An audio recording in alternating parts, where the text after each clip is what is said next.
You're ruining our family name. Amanda screamed, her perfectly manicured finger jabbing the air inches from my face. The Prescotts don't associate with street people. Her voice dripped with disgust as she paced our living room in her designer heels. I stood my ground, though my hands were shaking. They're human beings who need help, Amanda. The shelter is already making a difference in their lives. My name is Olivia, and at 32, I never expected to be facing down my mother-in-law over opening a homeless shelter. But here we were, her face red with fury, while my husband Michael sat silently on the couch, avoiding eye contact. Making a difference? Amanda scoffed. You're bringing shame to this family. Do you know how it looks when people find out a Prescott is running a shelter in that disgusting part of town? My friends at the country club can't stop talking about it. I thought about the families I'd helped that week, the single mother who'd finally found a safe place to sleep with her kids, the elderly veteran who needed a warm meal. I don't care what your country club friends think. Michael. Amanda turned to her son, her voice shifting to the manipulative tone I'd grown to hate. Darling, you have to do something about this. Your father is beside himself. The family reputation. The family reputation will survive, I cut in. In fact, it might even improve if people see the Prescotts actually helping the community instead of just talking about it at charity galas. Amanda's eyes narrowed. How dare you? We've donated millions to this city. To proper charities, not some flophouse you've cobbled together. Proper charities? I couldn't help but laugh. You mean the ones where you get to wear expensive dresses and take photos for social media? When was the last time you actually helped someone in need? Michael? Amanda's voice turned ice cold. It's time to choose. Either she stops this ridiculous project, or you need to think very carefully about your position in this family. Finally, Michael spoke, his voice quiet. Liv, maybe we should think about this. The shelter is taking up all your time, and Mom's right about how it looks. I stared at him, this man I'd loved for 10 years, feeling something break inside me. How it looks, that's what you're worried about. The Prescott name means something in this city, he said, standing up to join his mother. We have responsibilities, appearances to maintain. Appearances, I echoed. Well, here's how it looks to me. My husband and his mother care more about their country club reputation than helping people who've lost everything. Amanda smirked, victory written all over her face. Well, if that's how you see it, perhaps it's best if you step away from the family entirely. Michael can find someone more suitable. I looked between them, Amanda in her perfectly pressed designer outfit, Michael in his tailored suit, both of them so concerned about their precious family name. 10 years of marriage, and I finally saw them clearly. You know what? You're right. I pulled off my wedding ring, the massive diamond that Amanda had insisted was appropriate for a Prescott wife. I will step away, but the shelter stays open. You can't, Amanda started, but I cut her off. I can, and I will. The shelter is in my name, funded by my inheritance from my grandmother. You have no say in it. Michael stepped forward, looking uncertain for the first time. Liv, don't be dramatic. We can talk about this. There's nothing to talk about, I said, placing the ring on the coffee table. Your mother's right. I'm not suitable for this family, and I'm starting to think this family isn't suitable for me. I walked out of that house with nothing but my car keys and my dignity. Behind me, I could hear Amanda's triumphant voice. Finally. Now we can find you someone appropriate, darling. That night, I slept in my office at the shelter, listening to the rain against the windows. Tears came, of course. 10 years of marriage doesn't end without pain. But mixed with the grief was something unexpected, relief. The next morning, I threw myself into work. The shelter needed expanding, and now I had nothing holding me back. No more fancy dinners to attend, no more disapproving looks from Amanda, no more compromising my values to maintain appearances. I didn't know it then, but walking away from the Prescott name would turn out to be the best decision I ever made. And 5 years later, when Amanda showed up at my shelter's door, she wouldn't even recognize the strong, independent woman her former daughter-in-law had become. But that night, curled up on my office couch, all I knew was that I'd chosen my path. The Prescott family name might mean everything in their world, but in mine, the only name that mattered was the one on the shelter's sign, Haven House, where everyone belongs. Little did Amanda know, her precious family reputation would soon mean nothing at all. 5 years passed in a blur of growth and change. Haven House expanded from a single shelter to 3 locations across the city, each offering not just beds but job training, medical care, and education programs. I barely thought about my old life anymore. The country club parties and designer clothes seemed like scenes from someone else's story. Until one rainy Tuesday evening in October. I was doing my usual evening rounds at our newest location when Maria, one of our staff members, caught my attention. "Liv, there's someone you should see.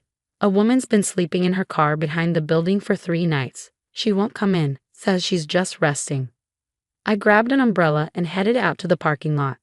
In the dim light, I could make out a luxury car, a Mercedes, but an older model, clearly not maintained recently. Through the foggy windows, I could see someone huddled in the back seat. I knocked gently on the window. "Ma'am, would you like to come inside? We have warm beds and hot food." The window rolled down just a crack, and a familiar voice replied, "I'm fine. Just resting." My heart stopped. Even exhausted and afraid, I'd recognize that voice anywhere. Amanda Prescott, my former mother-in-law, was sleeping in her car behind my homeless shelter. She didn't recognize me in the dark, wearing my casual clothes and rain jacket, so different from the polished daughter-in-law she'd known. I took a deep breath, steadying myself. "It's not safe to sleep in your car," I said gently. "We have private rooms available. No questions asked." The window rolled down further, and I could see her clearly now. Amanda's perfectly dyed hair was growing out, showing gray roots. Her designer outfit was wrinkled and worn. But it was her eyes that struck me. The proud, judgmental woman I'd known was gone, replaced by someone scared and desperate. I couldn't possibly," she whispered. I'm not homeless. I'm just having a temporary setback." I bit back the urge to remind her of her own words from years ago about street people. Instead, I said, "Many of our guests are experiencing temporary setbacks. There's no shame in accepting help." Thunder rolled overhead, and rain began falling harder. Amanda jumped at the sound, looking more vulnerable than I'd ever seen her.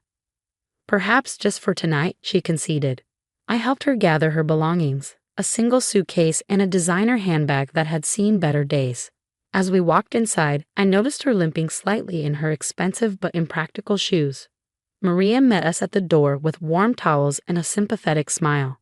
She'd been homeless herself once, before becoming one of our most dedicated staff members. "Welcome to Haven House," she said warmly. "I'm Maria, and this is our director, Olivia."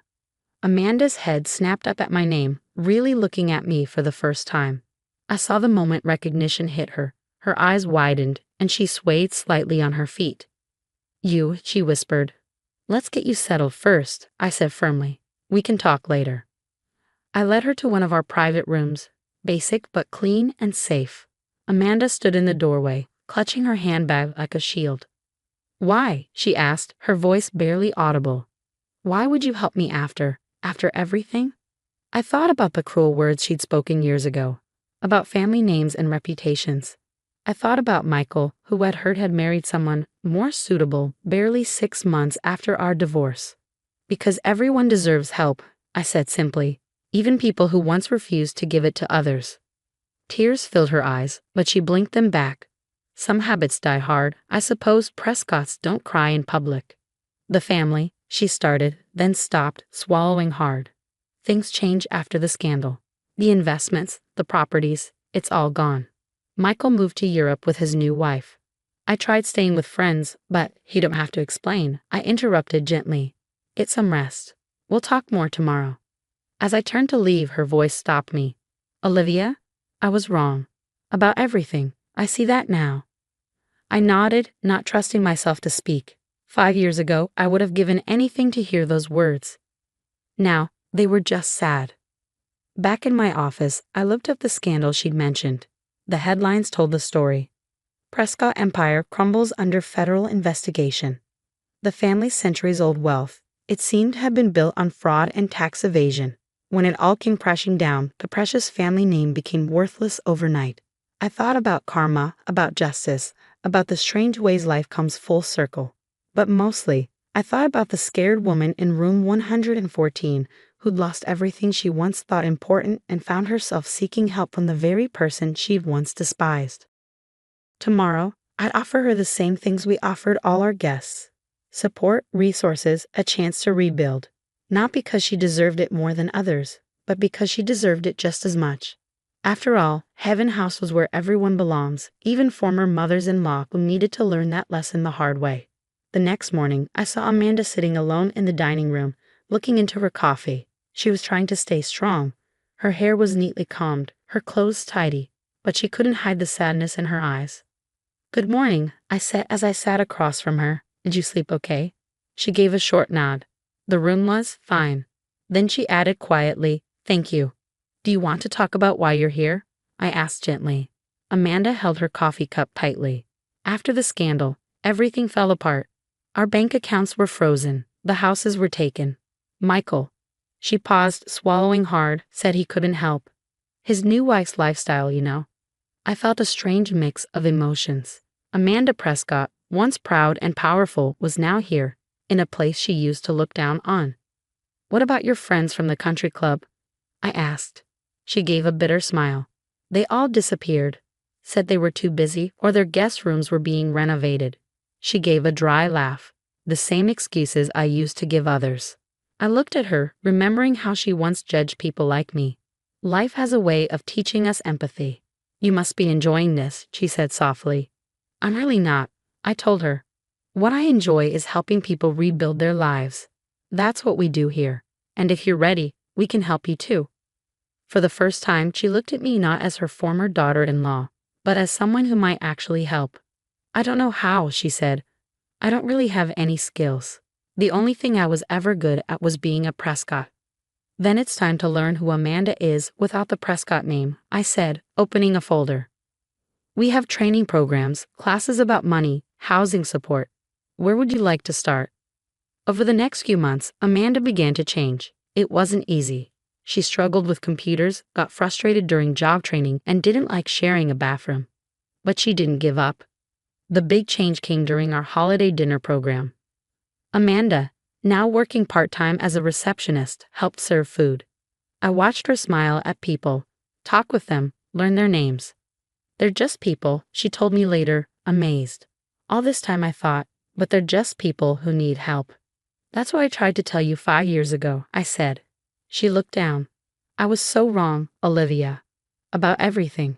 About you. I treated you terribly. The past is past," I said. "What matters is what you do now." And she did a lot. As her confidence grew, Amanda became one of our most helpful volunteers. She used her event planning skills to organize donations and used her social contacts to bring in support. 1 year after arriving at Haven House, Amanda moved into her own small apartment.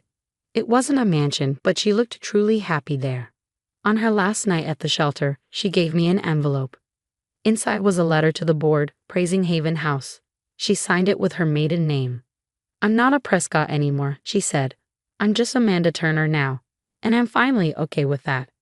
I smiled, thinking of my own journey. Sometimes we have to lose everything to discover who we really are. "You always knew who you were," she said softly. "I'm sorry I didn't see it before." Now, Amanda runs our volunteer program. She tells her story to people who never thought homelessness could happen to them. She especially connects with those who once had wealth and now feel ashamed. Michael called once, years later. He had heard his mother was working at a homeless shelter and couldn't believe it. I think he came expecting to see her sad and broken. Instead, he saw her leading a volunteer meeting, full of energy and purpose. "She seems different," he said. "She is different," I replied. He left without talking to her. When I told Amanda, she wasn't surprised. "The Michael I raised wouldn't understand who I've become," she said. "Maybe that's my biggest failure as a mother and my best chance to do better now." Sometimes at night, I think about the day Amanda first came to Haven House. We've both come so far. Me from a daughter-in-law who just wanted approval. Her from a woman who cared more about image than people. Haven House has grown too. We now have 5 locations, each helping different groups. Amanda's story even inspired a program just for older women facing sudden homelessness. Where everyone belongs isn't just our motto anymore. It's something we both believe deep in our hearts. Even a Prescott. Especially a Prescott.